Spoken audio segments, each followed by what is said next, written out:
Linear equations introduce the core skill of using variables to find missing values. Mastering this now prepares you for the formulas you'll encounter later in geometry and physics. To solve them, look at the equal sign as more than a prompt for an answer. It indicates that the left side and the right side weigh exactly the same, sitting in a state of perfect equilibrium. Here, x represents an unknown weight. 3 mystery boxes and 5 kilograms balance against 20 kilograms. The golden rule: mirror every action on both sides. Remove 5 kilograms from the left, the scale tips, until you remove 5 from the right to restore balance. Solving for x is the methodical process of peeling away these weights from both sides until one mystery box stands alone. We isolate the box by using reverse operations. Addition is reversed by subtraction, and multiplication is reversed by division. These layers come off in a specific order.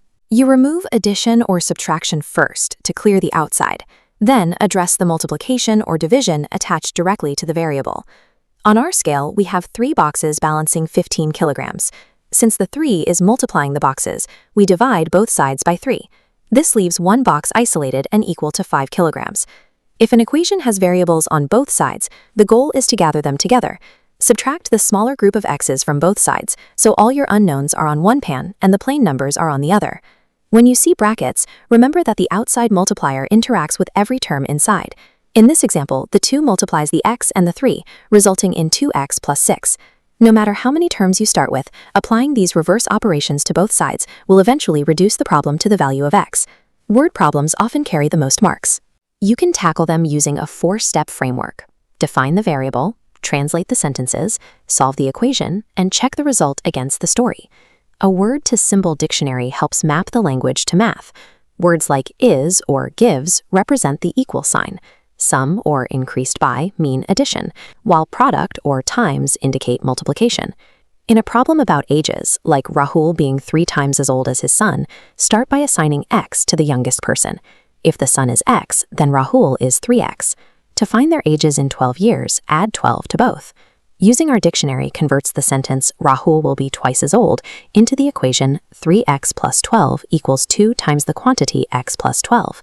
Mapping sentences directly into symbols allows you to process large text blocks using the same steps you use for basic equations. Equations with fractions often cause the most mistakes. However, you can remove the fractions entirely in the very first step. Find the lowest common multiple of the denominators.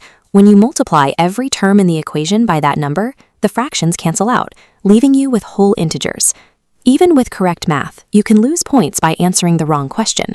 If you solve for x and find the son is 12, but the question asks for Rahul's age, you still need to provide 36. To master this, remember the 3 core rules.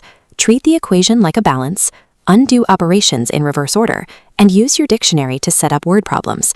Internalizing the logic of balancing variables makes complex algebra much more accessible. Go solve 10 equations and see the results for yourself.